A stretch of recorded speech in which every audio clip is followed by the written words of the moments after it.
Hey, Humbug. Do an opening. No. Onwards to victory! Ogo Pogo. Because you were just talking about the Loch Ness Monster. And that's about the time I noticed that my opponent on the other side of the card table was a 20-ton reptile from the Mesozoic era. Yeah.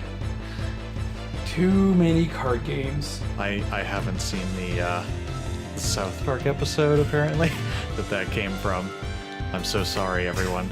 I know I've disappointed you all. It's like one of their better early ones where it's just this recurring gag with Chef's father. Like, I was at the Loch Ness and I was out on this boat and from the darkness came this massive figure and it looked down at me and I realized I was looking at this 20-ton reptile from the Mesozoic era and you know what it said to me? It said, you got about 350? And I'm like, no, I don't got no damn 350. And then it cuts and it keeps going and then it comes back later and he's telling somebody else's story. And that's about the time I was like, all right, little Girl Scout, I'd like to buy some cookies. How much is those cookies? Well, sir, it's about $3.50. And that's about the time I noticed that the Girl Scout I was talking to was actually a 20-ton reptile from the Mesozoic era. You're right, that was pretty good. And it just keeps going. And then the whole point of that episode is like, Chef is about to marry a succubus. Mm-hmm. And he's like, all right, now hang on a second. I just need to make sure that my son ain't marrying no goddamn Loch Ness monster. And then it turns into the succubus and he's running around everyone's panic. He's like, anybody got 350? Anybody got 350? Well, I don't know what he needs all that money for. I gave him 350 last week. You what? Woman? No wonder it keeps coming around. You keep giving him goddamn 350.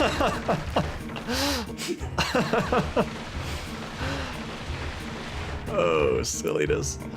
Classic comedy shows before they got political. Uh-huh. Not that South Park's bad political. No. Like so many comedy shows tend to be, but yeah. No, they're... Like, you can tell early in the career of any comedy show, like, they have jokes they want to tell. Mm-hmm. Or there's, like, a well that they're drawing from. And then the well will eventually dry, and then they have to move on to other things or die. Mm-hmm. And that's why early South Park feels really different from modern South Park. And that's why early Simpsons feels really different from modern Simpsons. Yeah, that makes sense. I mean, you go long enough and you do have to adapt. Yeah.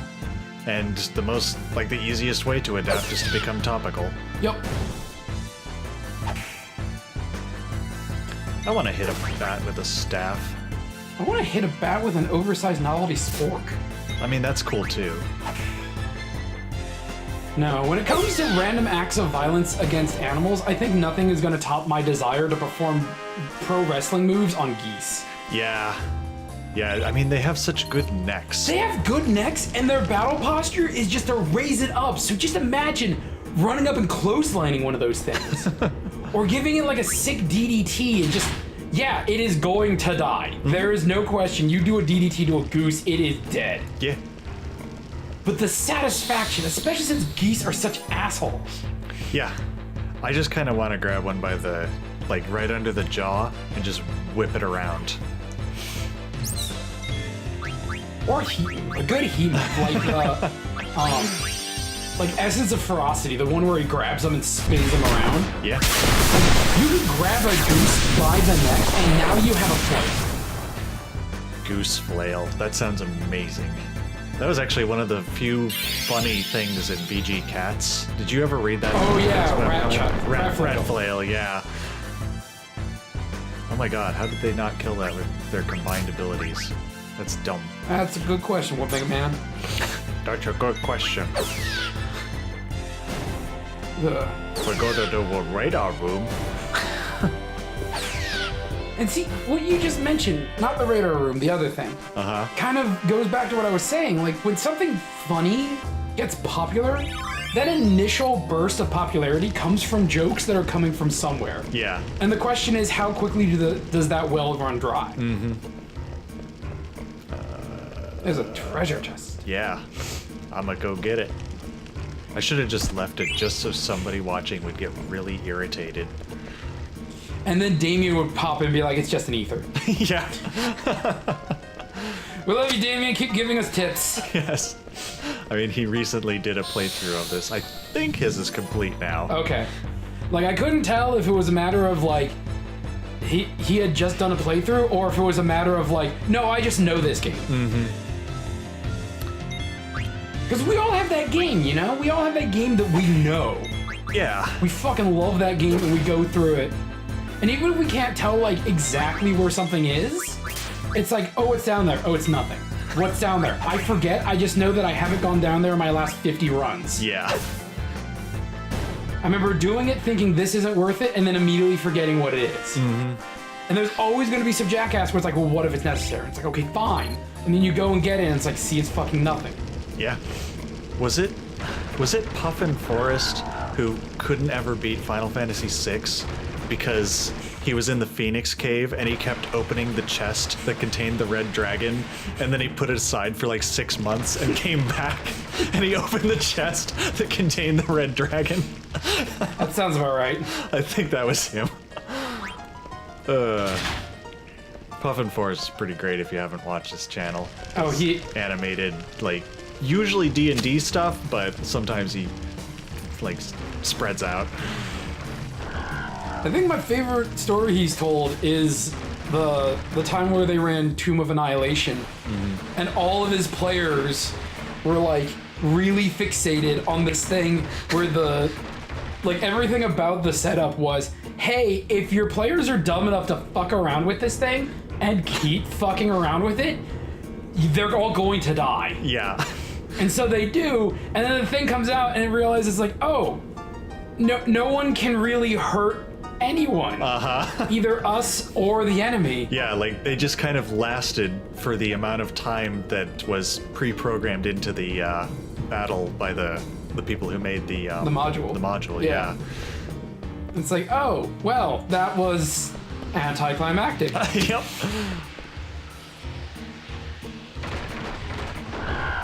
Sometimes it's these dumb characters like Absurd.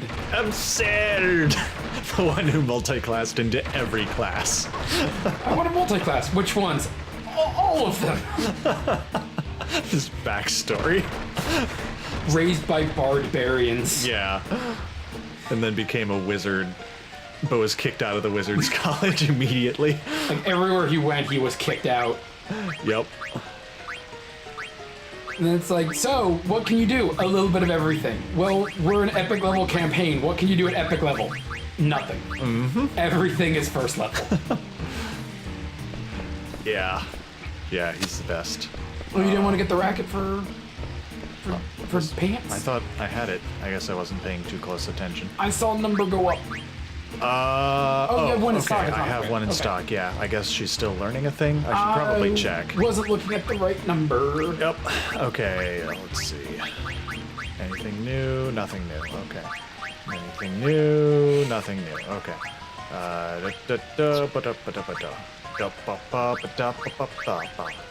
Nope, nothing new there. All this high energy, high excitement. Inventory management. I mean, it's Final Fantasy IX. This is a thing that happens in this game.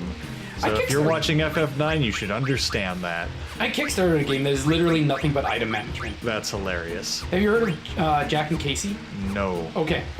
So basically the idea is like, hey, this little girl, her father's like an inventor or some shit. And so she's gonna go out and have herself an adventure. You don't play as her. You play as Casey, her inventory, who is a robot. Okay, sure. And the entire game is like, manage this idiot's inventory as she just marches forward. Okay. And so it's like, hey, an RPG is happening, just fuck with the numbers to make sure she doesn't die. Like, oh, is her health getting low? Make sure a potion is the next thing she reaches for. Oh, is she fighting something that has heavy armor? Make sure the next weapon in her, like, the next thing she pulls out is a weapon with armor piercing. Mm-hmm. Interesting. Oh, is she picking up nothing but junk? Stack it so that shit gets knocked out of her inventory. Good job, Zidane. You did it. You did it, yay! I think you need to avoid the faces with the mouth parts. I do. Oh, there's that. Okay. I'm not gonna do that yet. I think this might actually be progression. Let's see. Okay, so that's gonna do that. I'm trying to figure out how to avoid the faces with the mouth parts. Do I just go? Okay, so there's a certain range that you can go to. Yeah. Oh, I like the walrus one. Yeah.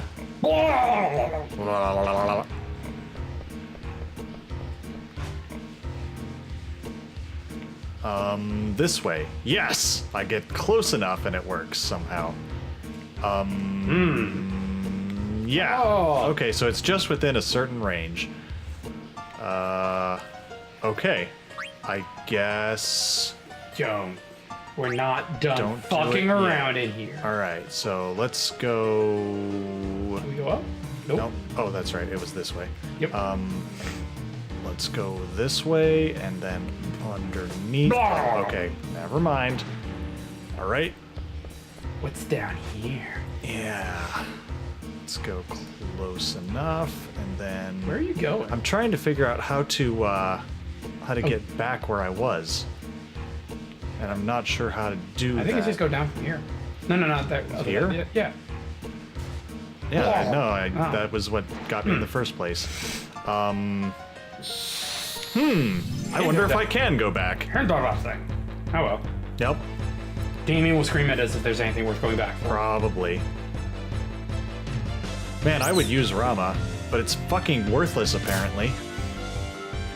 Oh hey, look at that. Pants isn't actually good at it. I know, right?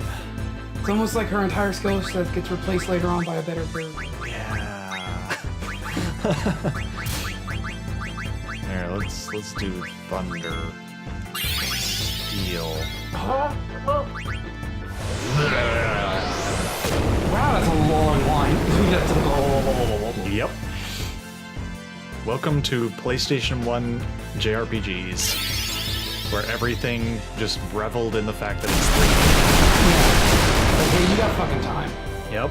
Maybe these things are just resistant to lightning. Ooh, I stole a tent. How was it keeping it? In its wing. Duh. Yeah, that makes sense. Yeah.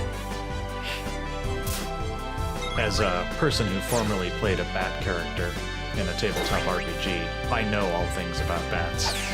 And I recognize that they keep tents in their wings. Do they also attack people by sneaking up behind them and humping their backs? Yeah. Oh, okay. You were the DM, you should know. I was paying, like, maybe a third of an attention. Yeah, that sounds about right. Yeah. Like, there were 3 or 4 of you. You just started talking, I just check out and be like, okay, see you guys in a half hour. That is understandable. Oh god, is someone having a moment? Cool. Yep, alright, so I'm gonna go this way first, see what happens. Oh, is this how you get back? I bet this is how you get back. Yeah, okay. Let's get back for just a little bit. Let's get back to the past. Yes. Let's get back to Samurai Jack. Get back to the Scotsman. Yeah. That guy would have had an awesome solo series. Yeah, probably. He died. Yep, and then became a ghost. Nope. I wish I could become a ghost after dying. You became a ghost dad, and then like harassed Jack, and like, hey Jack, stop being such a fucking loser and actually do something. Nope. Fix the situation. It's like there's a dude with a portal who will let you use it. Just fucking do it, man. Yep.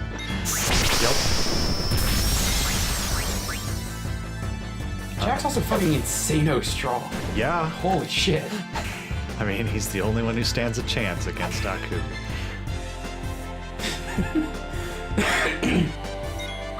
Man, my fucking favorite in that entire was the whole, like, Aku challenges him to a one-on-one duel. Uh-huh. And he shows up, and Samurai Jack is like, oh, cool. And he's like, wait.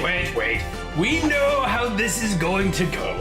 I unleash a bunch of minions on you. You cut through them. You fight me. I use some magic. You look like you're going to win. And then I'm just going to shapeshift into a bat or a bird and scream, I'll get you next time, Samurai, and fly away. And then Jack attacks him and he hits him and he turns into the bat like, I'll get you next time, Samurai. Wait, hold on. Fucking love that series. Yeah. Then he proposes the deal, like, we're just gonna have a one-on-one fight, and Jack's like, okay, but no tricks. Yes, no tricks. And no magic. Okay, fine, but if I get no magic, no sword. Deal. Yeah, that We makes will sense. meet at the ruins of despair! You know where that is? Yes, I know where that is. That's east or west of the Lonely Pass? West. Okay. Are you sure you know where it is? Yes, I could give you a lift if you need it. No, I can get there. That's great. Shit like that made that series special. Yeah. Oh, okay, yeah, this does take me back. Alright, so this motherfucker. Can't believe it! I thought only us with the bellies to survive being humped by bats could make it all the way up here. Alright, so here's the most riveting minigame in the entire, like, series. Clang, clang. Amazing. This reminds me of one of the dumbest random side quests that will pop up in Brigadine. Mm-hmm. And that's, hey, your knight is wandering, and they meet someone like sharpening a blade on a millstone. And then the person's like, hey, you want to give it a try? And the knight's like, sure, this doesn't seem sketchy at all. Uh-huh. And they start doing it, and the person's like, fucking finally, I'm free of the curse. And the knight's like, wait, what? It's like, yeah, this millstone's cursed. Somebody has to be on it at all times. You can only leave if you get someone else to do it. I really can't believe you just did it. Bye! Yup. And then your knight does it for like a couple days, and then either the millstone breaks and you get a rare item, or it's like they do it to exhaustion and they come back injured. Wow. So typically it takes about 5 or 6 swings to get something. And it's completely random what it is. Amazing. Yep. Riveting. So I'm gonna spend the next, I don't know, half hour, That seems good. 45 minutes. Oh yeah, that's right, there is something here. Oh shit. I forgot. But if you dig enough, you can get a Medane ring, which is something that you're not able to get until like way later normally. Yay! Hi, Cuppo. How All the right. fuck did you get in here? Yes. Okay. Oh, Cuppo to Cupo. All right.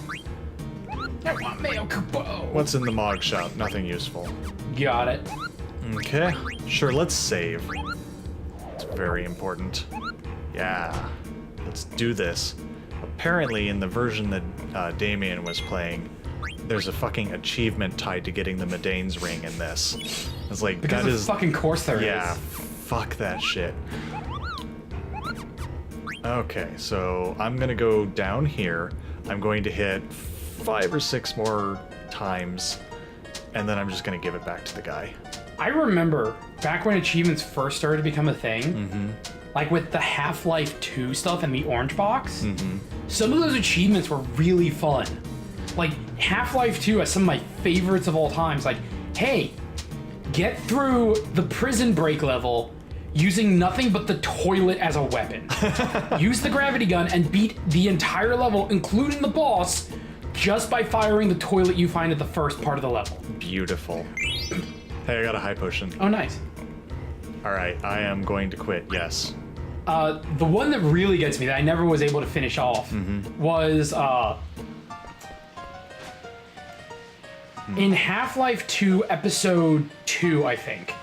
The beginning of the game, you can find a garden gnome. Oh, yeah, and you can carry it through the whole fucking game. Carry it through the whole thing, get to the very end, and put it in the satellite you guys are launching. Okay, this is how you do it. Yeah. I guess I should have known. Should have gnomed.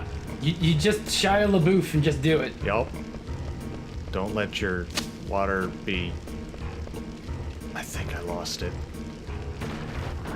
Ever even have it? No. Why is that thing reaching down for you? It could have just grabbed it on its own. Because it has an animation that it has to go through, Mage. Come on! Get with the fucking program. Jesus, understand this bullshit.